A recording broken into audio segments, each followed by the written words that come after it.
Colourful SR ક્રિએશનમાં આપ સર્વેનું સ્વાગત છે। આજે આપણે જોઈશું વૈશાખ સુદ પૂર્ણિમા એટલે કે બુદ્ધ પૂર્ણિમા 2025માં ક્યારે છે, 11 મે કે 12 મે। જાણીશું સ્નાન, દાન અને પૂજાનો સૌથી શુભ સમય। મિત્રો, હજુ અવાજ બેઠેલો છે, આશા રાખું છું કે તમે સમજશો। મિત્રો, વિડીયો પસંદ આવે તો લાઈક, શેર અને ચેનલને સબસ્ક્રાઇબ જરૂરથી કરશો। પંચાંગ અનુસાર વૈશાખ મહિનાના શુક્લ પક્ષની પૂર્ણિમા તિથિએ બુદ્ધ પૂર્ણિમાનું પર્વ ઉજવવામાં આવે છે।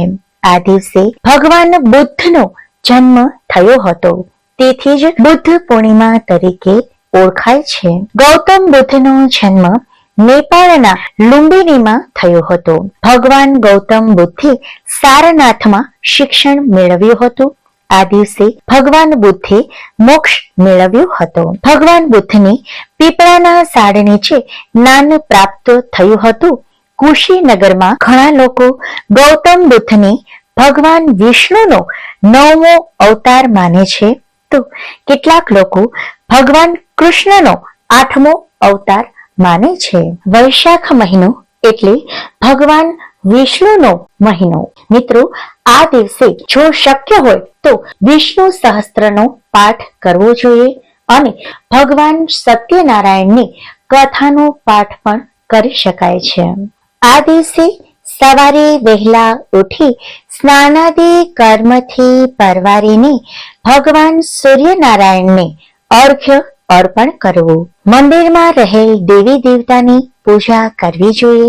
આ દિવસે પવિત્ર નદીઓમાં સ્નાન કરવાનું વિશેષ મહત્વ છે, તેમજ આ દિવસે તલને નદીમાં પધરાવવા જોઈએ। આ દિવસે ભગવાન વિષ્ણુની પૂજા કરવામાં આવે છે।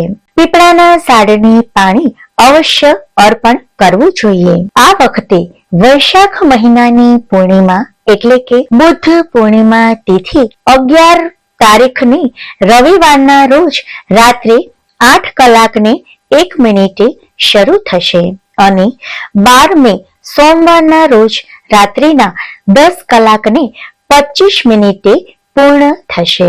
ઉદય તિથિ અનુસાર બુદ્ધ પૂર્ણિમા 12 મે સોમવારના રોજ ઉજવવામાં આવશે। આ દિવસે ભગવાન ગૌતમ બુદ્ધની 2587મી જયંતિ ઉજવાશે। આ દિવસે કાર્યયોગ, રવિયોગ અને સર્વાર્થ સિદ્ધિ યોગ જેવા અનેક શુભ સંયોગોનું નિર્માણ થશે।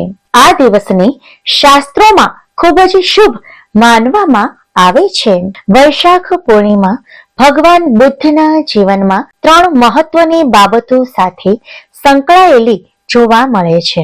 ગૌતમ બુદ્ધનો જન્મ, ભગવાન બુદ્ધ દ્વારા જ્ઞાન પ્રાપ્તિ અને બુદ્ધનું નિર્વાણ।